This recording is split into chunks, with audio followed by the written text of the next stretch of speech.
What is going on, everybody? I am back today to talk about a film that was released directly on Netflix last year from a director who I am a huge fan of. I feel like this director falls in line with like Quentin Tarantino and Martin Scorsese and some of these bigger name directors who can very easily acquire money to make the types of movies that they want to make. And normally when they release something, it's critically well received and audiences seem to very much enjoy it as well. Their popularity has not declined over the years. They are consistent in the types of movies that they make. And the filmmaker I'm going to be discussing today is David Fincher. And I am a huge David Fincher fan. I have not seen every film in his catalog, but I have seen a majority of the films in his catalog. And what I will say is so impressive with Fincher is his career started with Alien 3, which I actually really like. The movie has its flaws, but I think if you watch the assembly cut of that movie and kind of see a little bit more of what he wanted to do with it, it's a very interesting film that has a lot of the execution that Fincher would have later on in his filmography. There's a lot of attention to detail in the shot selection. He gets a lot out of his actors, and it's really interesting to see him grow as a filmmaker over the years. And he's made all different kinds of movies in all different styles and genres, and that's what impresses me so much about Fincher as a filmmaker, is he's never really just stuck to one thing. He kind of just does whatever he wants. And I was really looking forward to watching the movie I'm going to be discussing today because I thought the plot description sounded interesting.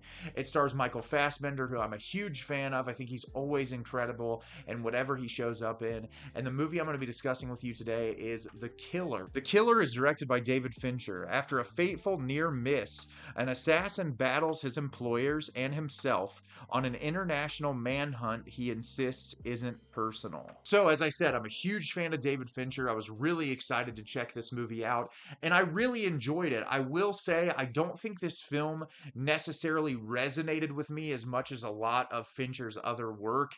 I finished watching it. I had a really great time watching it. I think there's a lot of things to praise about it, but it's also one of Fincher's simpler films. I didn't come away thinking a whole lot about what I just watched. I just enjoyed it in the moment and kind of moved on, and I don't necessarily think that's a flaw of the film. I think you can kind of see in Fincher's approach that this is something meant to be a little bit simpler and meant to be different for him in some ways, and I'm excited to tell you about it today. So at the beginning of the film, we're introduced to the killer, played by Michael Fassbender, who is giving us this voiceover narration, telling us about his routine, telling us about how he interacts with society, and slowly giving us a little bit of insight into his job as an assassin. And he's in this abandoned room inside this building across the street from this other building, and we learn shortly after that he has been hired to kill this person across the street, and he's constantly listening to the Smiths. That's virtually what the entire soundtrack is made up of. And so for the first probably 15-20 minutes of the movie,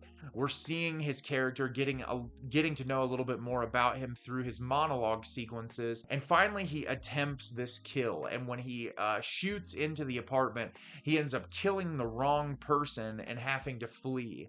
Well, shortly after he flees, he goes back home to, I believe, the Dominican Republic is where he's living, and he has a girlfriend that he's living in the Dominican Republic with, and he gets back and he finds his house completely and totally ransacked, and the woman that he is living with is in the hospital, and he finds out these people have broken into his house and attacked his girlfriend, and she managed to survive. She fought for herself and managed to escape barely with her life. And so the entire film is this killer going on a manhunt, trying to hunt down these people who attacked his girlfriend. So as I said, it's a very simple premise, and I said this in my Letterboxd review when I wrote it right after the movie's over, and it might sound a little confusing, but this movie feels very much like a David Fincher film while also feeling completely different than anything else he's ever made in his career. And I might even be confusing myself a little bit with that comment, but I'll try to explain that in the best of my ability. For starters, the cinematography in this is phenomenal, just like Fincher's other work. There's so much attention to detail in every single shot in this film. You can tell that David knew that with this simplistic of a storyline, he was going to have to keep the tension and the suspense build up through the entire almost 2-hour runtime. He does a great job at keeping that suspense build up, and I really love the way that the movie continues to keep you on the edge of your seat through the cinematography and the shot selection. You always feel like there's someone following you, or that there's something looming over our lead character, and that's something I really appreciated a lot. Michael Fassbender commands the screen in this movie. His performance is fantastic. I love his ridiculous monologue sequences. You can really kind of feel his sociopathic tendencies through some of the lines of dialogue that he delivers.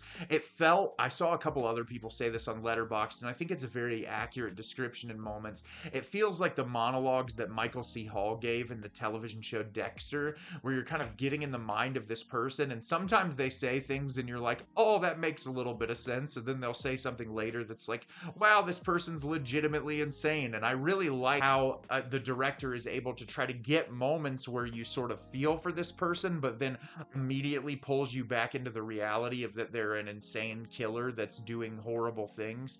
And I really liked that. And I think Michael Fassbender provides a lot to this performance. You have to be very cold and calculated and stoic, and I think he delivers that in droves. There's not a whole lot of characters in this film, but as far as other big name actors in this, Tilda Swinton shows up for a very brief moment in this film, and when she is in it, she's fantastic as per usual. Their dialogue sequence back and forth was one of my favorite segments in the entire movie. I really liked the editing in this film as well. I feel like I said, it's kind of segmented out into chapters, and it feels like you're reading like a comic book or a really great novel about an assassin. And I liked the way that Fincher was able to hold your attention.